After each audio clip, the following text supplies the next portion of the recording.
하나님 말씀 보겠습니다. 다니엘 5장 5절에서 12절까지 말씀입니다. 다니엘 5장 5절에서 12절, 제가 가진 구약 성경은 1240페이지에 있습니다. 다니엘 5장 5절에서 12절까지 우리 다 같이 읽겠습니다. 시작. 그때 사람의 손가락들이 나타나서 왕궁 촛대 맞은편 석회벽에 글자를 쓰는데 왕이 그 글자 쓰는 손가락을 본지라. 이에 왕의 즐기던 얼굴빛이 변하고 그 생각이 번민하여 넓적다리 마디가 녹는 듯하고 그의 무릎이 서로 부딪힌지라.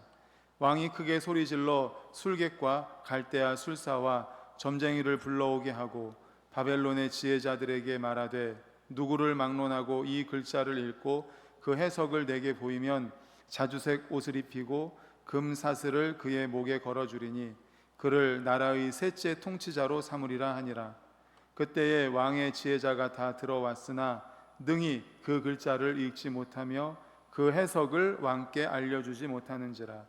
그러므로 벨사살 왕이 크게 번민하여 그의 얼굴빛이 변하였고 귀족들도 다 놀라니라.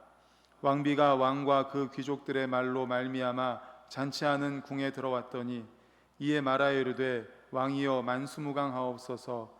왕의 생각을 번민하게 하지 말며 얼굴빛을 변할 것도 아니니이다. 왕의 나라에 거룩한 신들의 영이 있는 사람이 있으니 곧 왕의 부친 때에 있던 자로서 명철과 총명과 지혜가 신들의 지혜와 같은 자니이다.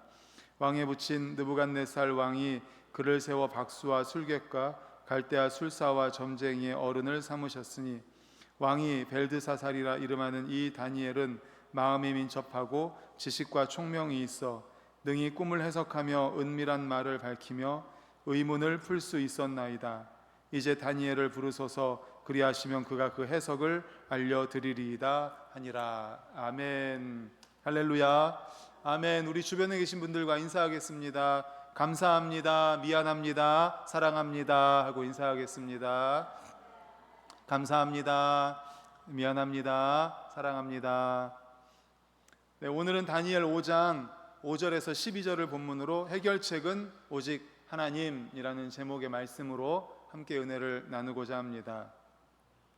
말씀의 제목도 같이 읽어볼까요? 시작. 해결책은 오직 하나님.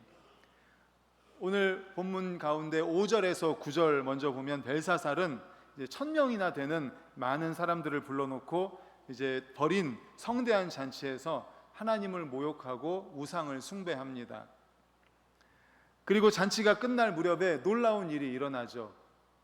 뭡니까? 갑자기 손가락이 나타나서 왕궁 제단 벽에 뭐라고 쓰는 거예요.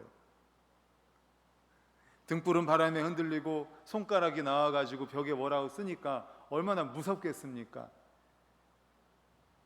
그 여름이 되면은 텔레비전에서 뭐 해요?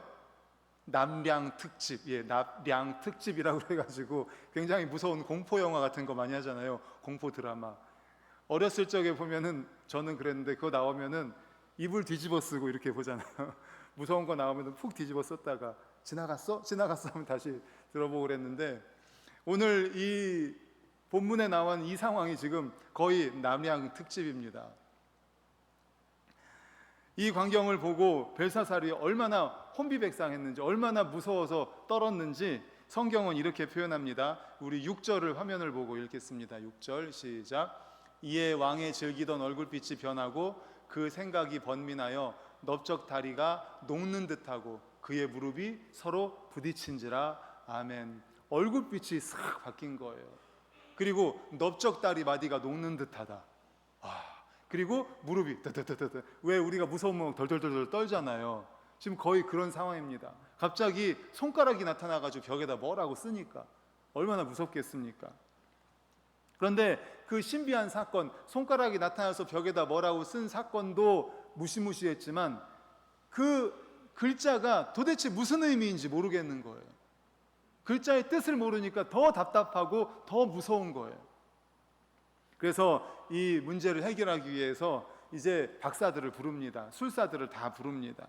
그리고 그들을 향해서 그 벽에 쓰여진 글자를 좀 해석을 하라고. 해석을 하면 세 번째 통치자로 삼겠노라고 이렇게 이야기를 합니다.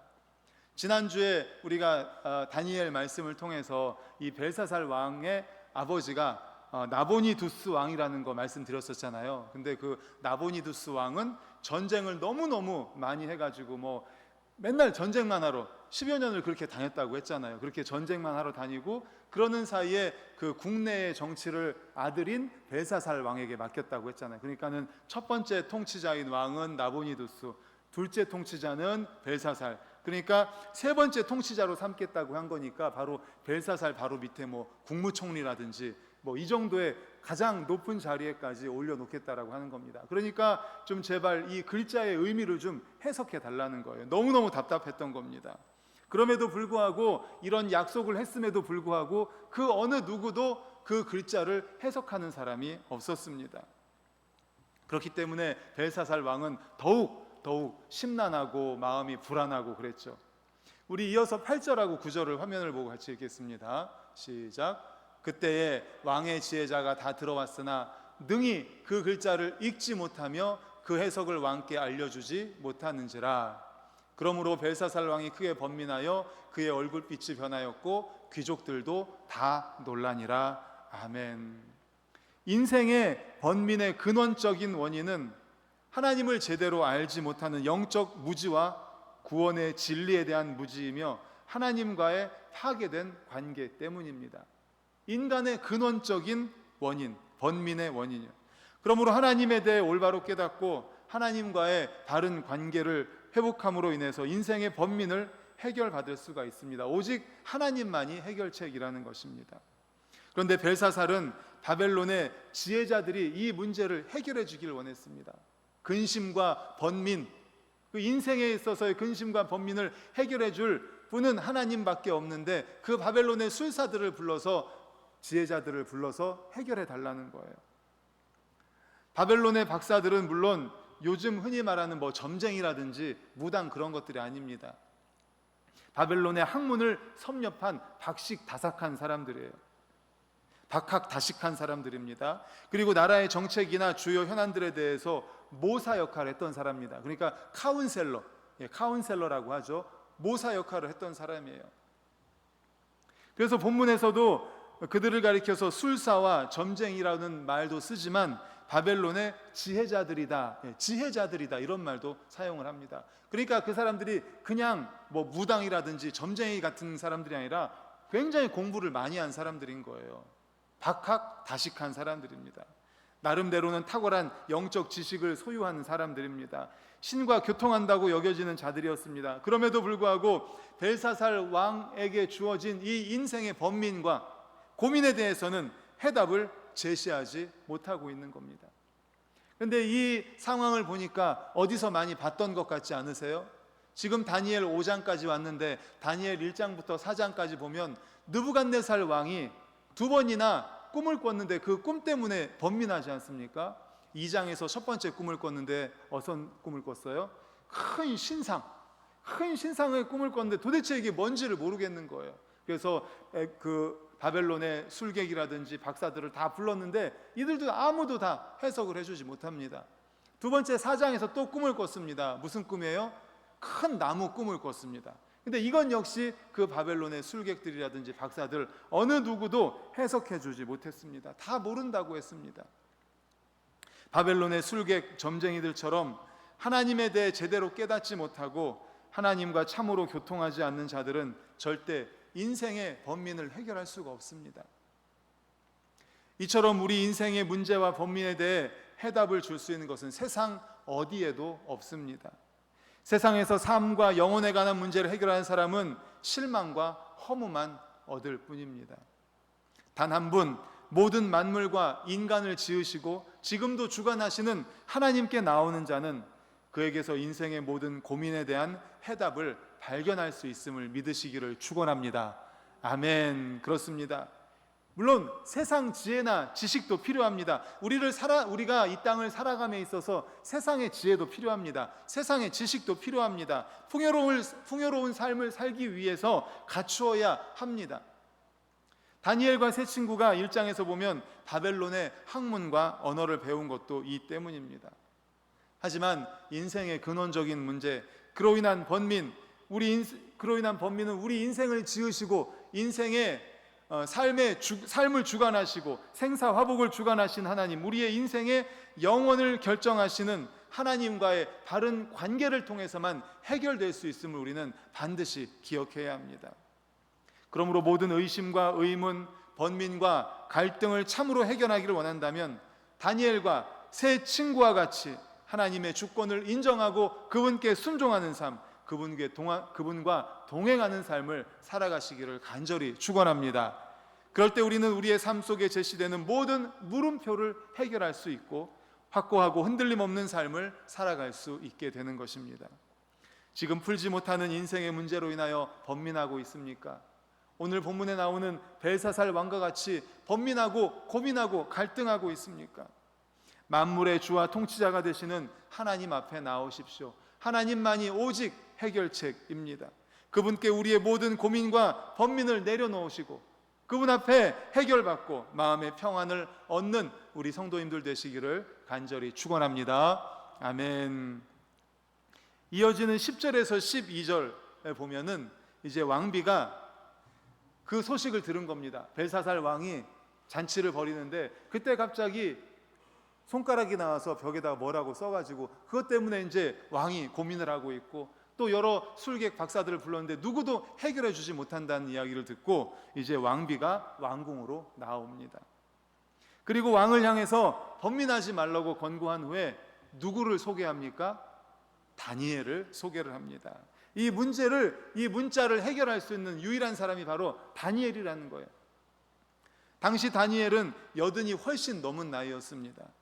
벨사살 왕도 선조 때부터 인연을 맺은 다니엘의 풍문을 전해 들어서 알고 있었을 것입니다. 왕비의 말을 들은 벨사살 왕은 다니엘을 궁으로 부릅니다. 특별히 그녀는 자신이 왕에게 다니엘을 천거하는 이유를 말하는데 우리 11절 말씀을 화면을 보고 같이 읽겠습니다. 11절 11절 있나요? 우리 말씀을 성경을 보고 같이 읽어볼까요? 11절 나왔네요. 시작. 왕의 나라에 거룩한 신들의 영이 있는 사람이 있으니 곧 왕의 부친때에 있던 자로서 명철과 총명과 지혜가 신들의 지혜와 같은 자니이다. 왕의 부친 느부갓네살 왕이 그를 세워 박수와 술객과 갈대아 술사와 점쟁이의 어른을 삼으셨으니 아멘. 왕의 나라에 거룩한 신들의 영이 있는 사람이 있습니다. 왕의 부친 때에 있던 자로서 명철과 총명과 지혜가 신들의 지혜와 같은 자입니다. 앞에서도 우리가 말씀을 받을 때에 다니엘 하면은 거룩한 신들의 영, 바로 성령님이죠. 성령 충만한 사람, 바로 다니엘이라는 말씀을 우리가 받았습니다. 그녀는 다니엘을 잘 아는 사람으로서 다니엘이 벨사살 왕의 번민을 해결해 줄 수 있다고 믿고 그를 천거합니다. 이 사실에서 우리는 무엇을 알 수가 있습니까? 다니엘은 왕궁이 이 신비한 문자 기록된 이 사건 때문에 갈팡질팡할 때 그 자리에 없었다는 거 아닙니까? 바벨론에 많은 술객들, 박사들을 다 불렀는데 거기에 다니엘이 있었다는 거예요? 없었다는 거예요? 없었다는 거죠. 없었기 때문에 왕비가 와서 다니엘이라는 사람을 따로 천거하는 거잖아요. 다니엘이 어떤 인물입니까? 느부갓네살 왕 때에 지혜와 능력의 탁월함을 인정받은 사람 아닙니까? 앞에서도 얘기했지만 2장에서 큰 신상 꿈을 꾸었을 때, 그리고 4장에서 느부갓네살 왕이 큰 나무 꿈을 꾸었을 때 어느 누구도 해석하지 못했을 때 누가 해결했습니까? 다니엘이 해석했지 않습니까? 물론 다니엘이 해석한 것이 아니라 다니엘 안에 있는 거룩한 신들의 영, 바로 성령님께서 해결을 한 거죠. 성령님이 해석을 하신 거죠. 그래서 느부갓네살은 다니엘을 바벨론의 모든 지혜자들의 우두머리로 삼았지 않습니까? 그런 다니엘이 벨사살이 부른 지혜자들 중에는 없었다는 거예요. 왜 제외되었을까요? 물론 벨사살 왕이 히브리인들에 대한 편견과 미움을 갖고 있었던 것 같습니다. 또 말씀드렸지만 여든이 넘은 고령이에요. 그렇기 때문에 이제 국정을 맡기에는 너무 나이가 많다고 생각했을 수도 있습니다. 이처럼 벨사살과 바벨론인들에게 다니엘은 더 이상 필요한 존재가 아니었습니다. 과거에 느부갓네살 왕 때에는 영향력 있는 그러한 국무총리 중에 3명 국무총리 중에서도 최고 국무총리에 있을 정도로 그런 지혜자였고 거룩한 신들의 영이 있어서 많은 문제를 해결했던 사람이었습니다. 하지만 시간이 많이 지났죠.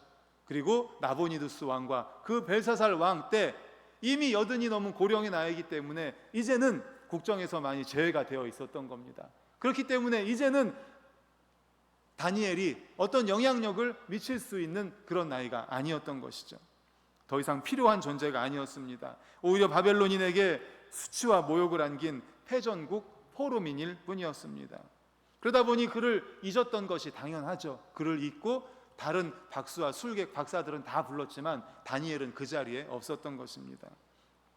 그렇지만 다니엘은 결코 사람들이 생각하는 것처럼 그렇게 무가치하고 잊혀져야만 하는 사람이 절대로 아니었습니다. 본문의 내용과 같은 상황이 닥치자 사정은 완전히 달라졌습니다. 하나님께서 함께 하시는 다니엘의 가치를 인정할 수밖에 없었습니다.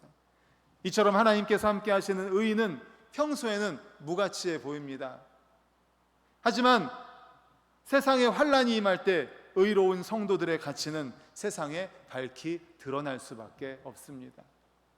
그렇습니다. 다니엘과 마찬가지로 의로운 성도의 가치는 환난의 때에 더욱 선명하게 부각되게 마련인 것입니다. 성경 여러 곳에 많이 나타나 있습니다. 과거 이스라엘 백성들이 이제 출애굽해서 드디어 가데스 바네아에 도착을 합니다. 가데스 바네아에서 12명의 정탐꾼을 가나안 땅에 들여보냅니다. 그리고 40일 동안 가나안을 정탐한 뒤에 그리고 와서 보고를 하죠. 그때 10명은 어떤 보고를 했습니까? 악평을 했습니다. 가나안 땅 거기에 거인들이 살고 있습니다. 우리는 메뚜기와 같은 존재입니다. 거기에 가면 다 죽습니다. 애굽 땅에서 차라리 고기 먹으면서 죽게 놔두지 왜 여기까지 끌고 와서 그 사람들의 답이 되게 합니까? 불평 원망합니다. 그러니까 이스라엘 백성들이 다 모세를 원망하고 하나님을 원망합니다. 그때 2명 누구죠? 여호수아와 갈렙. 여호수아와 갈렙의 가치는 그 어느 때보다 빛이 납니다. 여호수아와 갈렙, 민수기 14장 9절 뭐라고 했는지 우리 화면을 보고 같이 읽습니다. 시작. 다만 여호와를 거역하지는 말라. 또 그 땅 백성을 두려워하지 말라. 그들은 우리의 먹이라. 그들의 보호자는 그들에게서 떠났고 여호와는 우리와 함께 하시느니라. 그들을 두려워하지 말라 하나. 아멘. 모든 사람들이 10명의 정탐꾼의 이야기를 듣고 모든 이스라엘 백성들이 원망 불평할 때 이 의인 2명, 하나님을 믿는 이 믿음의 2명이 얼마나 빛이 나는 말을 합니까? 또 이스라엘과 블레셋이 전쟁을 하고 있었습니다. 블레셋 장군 누구 있어요? 거대한 장군 골리앗. 골리앗이 나와서 나오라고 나랑 대결하자고 하니까 아무도 나가지 못하고 있었습니다. 무시무시한 장수 앞에 겁을 먹었습니다. 이때 누가 나아갑니까? 다윗이 나가지 않습니까? 다윗이 하나님의 이름을 의지하여서 의인 다윗이 나아갑니다. 그가 뭐라고 이야기했는지 사무엘상 17장 45절 사무엘상 말씀 보겠습니다. 다 같이 시작. 다윗이 블레셋 사람에게 이르되 너는 칼과 창과 단창으로 내게 나오거니와 나는 만군의 여호와의 이름 곧 내가 모욕하는 이스라엘 군대 하나님의 이름으로 내게 나아가노라. 아멘. 너의 무기는 뭐냐? 칼이냐? 창이나 단창이냐? 나의 무기는 만군의 여호와의 이름이다. 내가 모욕하는 이스라엘 군대 하나님의 이름이 내 무기다. 또 있습니다. 바울이 로마에 가는 배를 탔을 때 아무 일도 없었을 땐 그냥 평범한 사람처럼 똑같이 잤습니다. 하지만 유라굴로라는 광풍을 만났을 때 모든 사람들이 이제는 죽었다, 이제는 죽었다, 다 끝났다 라고 이야기할 때 그들에게 소망을 주는 자, 그 배의 운명을 책임진 자로 모든 사람에게 우뚝 서는 사도 바울 있지 않습니까? 사도행전 27장 24절 25절도 역시 화면 보고 읽겠습니다. 시작. 바울아 두려워하지 말라. 내가 가이사 앞에 서야 하겠고 또 하나님께서 너와 함께 항해하는 자를 다 내게 주셨다 하였으니 그러므로 여러분이여 안심하라. 나는 내게 말씀하신 그대로 되리라고 하나님을 믿노라. 할렐루야. 아멘. 아멘. 보석이 돌들 사이에 박혀 있다 해도 그 가치가 사라지는 것은 아닙니다. 이와 같은 고백을 한 사도 바울, 또 골리앗 그 장수를 물리신 다윗, 가데스 바네아에서 모든 백성들이 원망 불평할 때 오직 하나님을 믿는 믿음으로 나아갑시다 얘기한 여호수아와 갈렙, 참되고 의로운 성도들은 바로 이 사실을 믿기 때문에 자기 삶의 자리에서 오늘도 하나님의 뜻을 받들며 묵묵히 순종하는 삶, 헌신하는 삶을 살아가는 것입니다. 자기를 더욱 보배롭고 가치 있게 가꾸고 고난과 시련의 어둠 속에서도 그 빛을 잃지 않고자 온 힘을 다하여 스스로를 연단하는 일을 하는 것입니다. 결국 세상 역사와 만유를 주관하신 하나님께서는 이처럼 신실하고 의로운 당신의 백성들을 아시고 누구보다 소중히 여기시기 때문에 그가 얼마나 소중한 자인지 그 가치를 반드시 드러내시는 줄로 믿으시기를 축원합니다. 아멘. 우리 반석교회 모든 성도님들이 바로 이 보석과 같이 빛나는 그리스도인들이 되시기를 간절히 소망합니다. 하나님과 이 세상에 있어서 정말 보석과 같이 빛나는 그런 성도님들 되시기를 간절히 축원합니다. 아멘. 말씀을 정리합니다. 지금 풀지 못하는 인생의 문제로 인해서 고민하고 있습니까? 번민하고 있습니까? 만물의 주와 통치자 되신 하나님 앞에 나와 우리의 인생의 모든 번민, 고민을 내려놓으십시오. 인생의 고민, 번민의 해결책은 오직 하나님밖에 없습니다. 또한 참되고 의로운 성도들은 자기 삶의 자리에서도 하나님의 뜻을 받들며 묵묵히 순종하는 삶, 헌신하는 삶을 삽니다. 그들은 정말 보석과 같이 빛나는 삶을 삽니다. 우리 반석교회 성도님들이 바로 그런 성도님들이 되시기를 간절히 축원합니다. 아멘. 이 시간에 함께 찬양하고 기도하도록 하겠습니다.